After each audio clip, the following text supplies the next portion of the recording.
Hey everybody, I'm back, and it's been almost a month since my last video. Actually, maybe more than a month. I just realized it's been a month since I've been on video. Let me back up a second. So, the last thing I can remember is Chung from Wargame Consortium doing an interview with me at the beginning of the month. Well, really, technically, he recorded it at the middle or end of, I think middle of last month. But anyway, it appeared at the beginning of February. And ever since then, I've been thinking, hey, I really need to do an update. Now, I don't want to rant for the next 20 minutes, even though, well, actually, I really do want to rant for the next 20 minutes about all the reasons it hasn't happened. But let me go through them just really quickly. First, I'm currently painting in my bedroom and not in the shop. And inside the bedroom, the house is a little old. It's got wooden floors, and it's, well, when I record in there, I get a lot of this. Because those wooden floors are flexible, and anytime anybody moves in the house, the camera shakes. And so it's not ideal. So I avoid doing it, and I think I'm going to have to come up with a way to not avoid doing it, because otherwise I'm not going to do any videos, and I don't want to do that. But when I finally decided I wanted to do a update in order to let you all know what was going on, because actually I have a whole bunch of new subscribers, like more than 130 since the beginning of the month, and that is primarily due to the interview that I did with Wargame Consortium. And so, a lot of you have probably been wondering whether or not I just stopped doing videos after that, and that's not the case at all. But, so, as I was saying, when I wanted to do an update, I finally sat down and said, okay, I'm going to do an update, and my computer stopped working. And so it took a little while to sort that out, and then of course I ran out of time to do my update. And then when I finally got around enough time to try it again, and when I thought my computer was working, it wasn't working. And so that screwed up that update. And so I sorted all that out, and the computer appeared to be working. I came into here, by the way. I'm at Greenfield Games in Greenfield, Mass. This is my game store. Just a brief aside. So I came in here to came in early to get an update done, and well, the main computer that we use as our register, and well, pretty much everything else here, that had died. And I had to quickly swap out another computer so that we actually had a register when it was time for the store to open, which meant no update. Finally, let's go to, well, not finally, the penultimate, finally, yesterday, I went in to do an update. Computer's working, my computer's working, store computer's working, and I can't talk. Every time I go to record something, I sound like a complete idiot. I mean, well, more of a complete idiot than I probably normally sound. And so I just couldn't do it. And it was really, really frustrating. It was at that point that I really just wanted to hire somebody to play me so that we could do an update, but that didn't happen. So, and then we are to today, when I came in and sat down, and the computer didn't want to work again. My computer, not the store computer. But that got quickly sorted out. It seems to be working anyway. But on top of that, it's a little dark in here because I have a whole strip of lights. It's not functional today. And I'm starting to feel like I'm cursed, and that for some reason, some cosmic entity does not want me to do an update. But you know what? I'm doing it anyway. So let's keep going. So what have I been up to?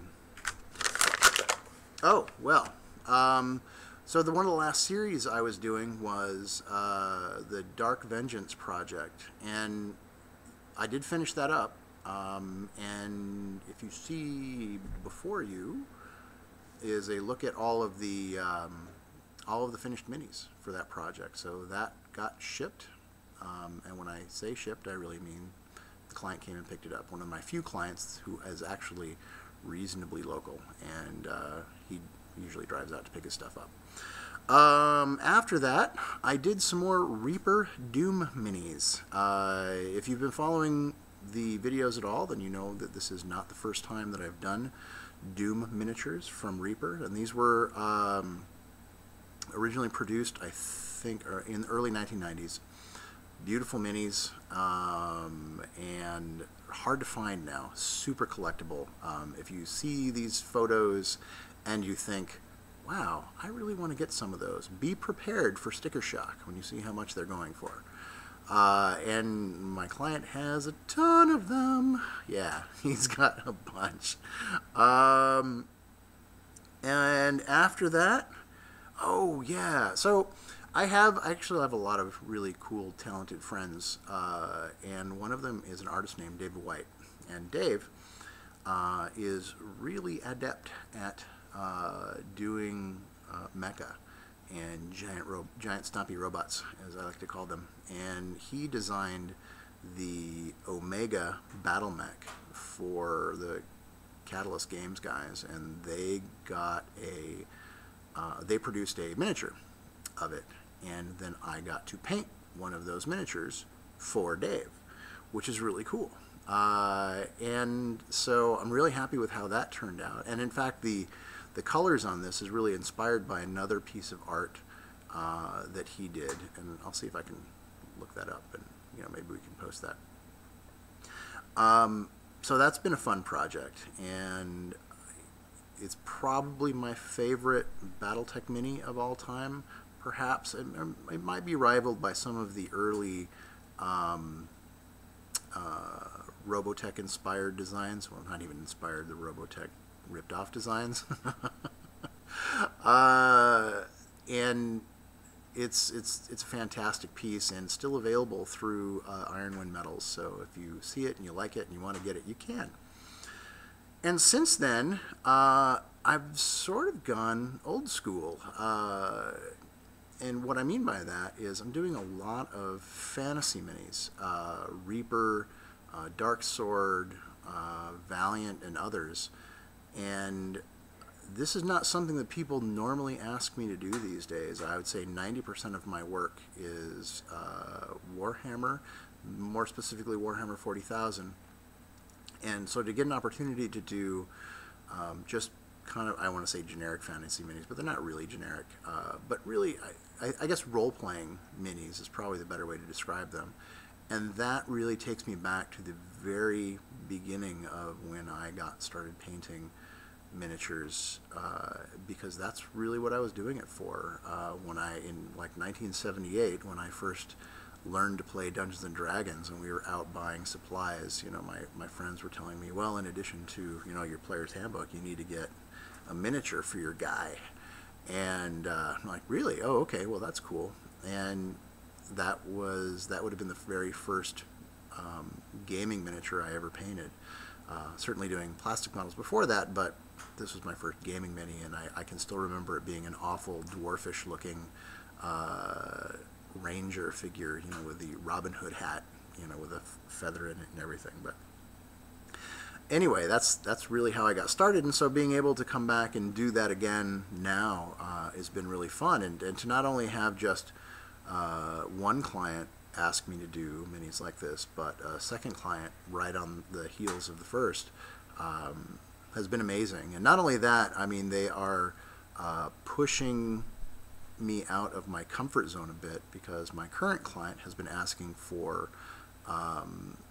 NMM, which is not something I normally do. I'll be honest, I prefer more realistic metal, or I should say at least having some metallic flake in my metallics. And that, I think, comes because my roots in painting come from doing military models, so everything is about realism when you're doing that. And NMM is really not about realism at all. It's really all about style. And while I have done it, I've experimented with it in the past, I'd never do it for myself. And so being forced to do it on a bunch of minis has been kind of fun. And I can't say that it's necessarily going to change the way I paint minis for myself, but I really like doing new things. And so when people ask me to do things I don't normally do, that's really cool.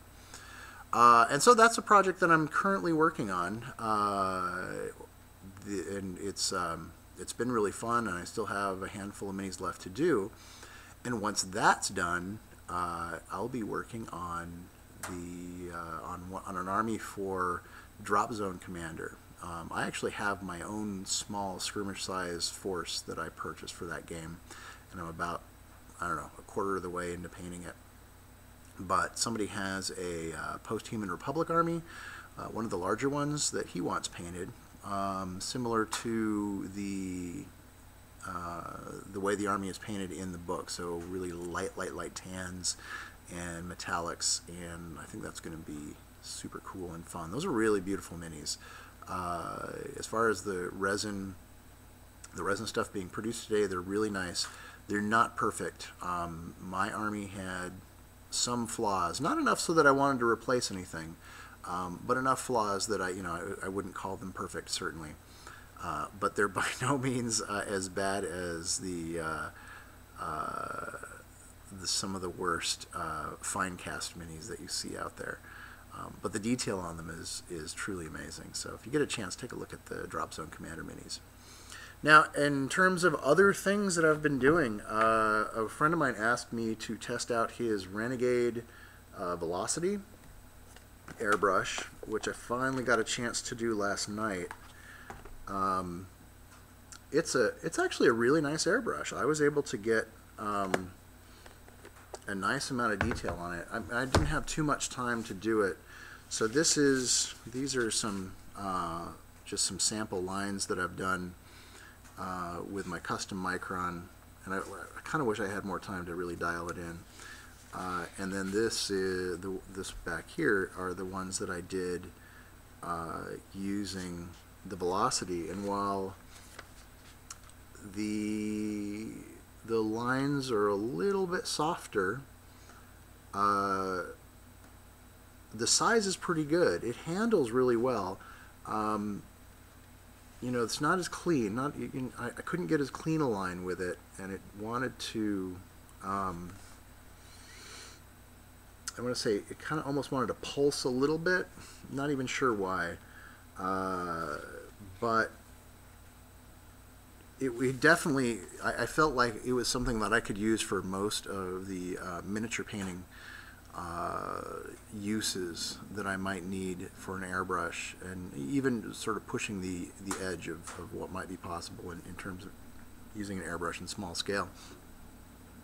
What I didn't like about it, let me see if I can show you real quick. What I didn't like about it was up here at the tip, it's got two little, you know what, hold on, I'm going to be right back. Alright, see where the needle is? There's almost like a little claw on either side of the needle. Now that is obviously there to protect it, and it does a great job of that. And in every airbrush has something like this to protect that needle, because I mean it is super delicate, and you don't want to bend it. And as soon as you bend it, you got to replace it, and that can be expensive. And this seems to be one of the best compromises between protecting the needle and keeping it out of the way, because that's the other thing about the needle, is you really want to be able to see it. When you're getting close, you're going to be right next to whatever it is you're painting. So if you have something completely surrounding the needle, you can't see the needle, you can't necessarily know exactly where your paint's going to go.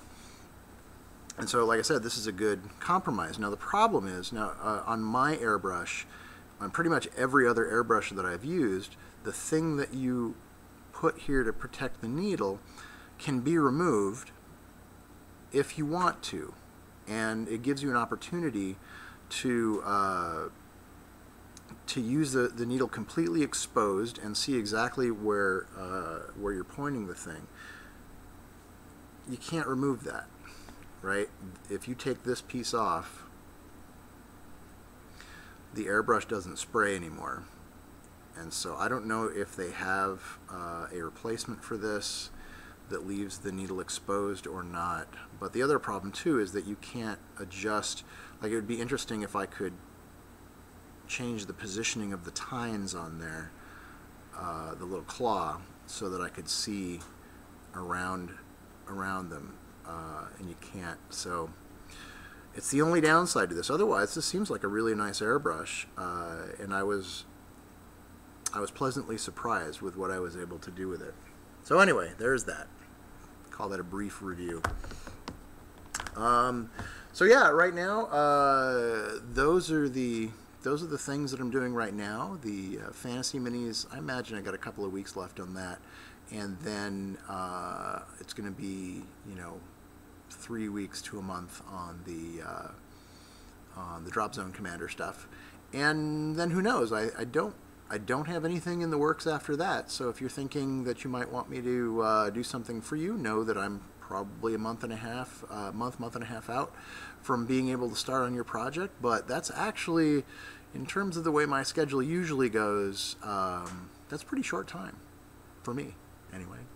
So that's it for now.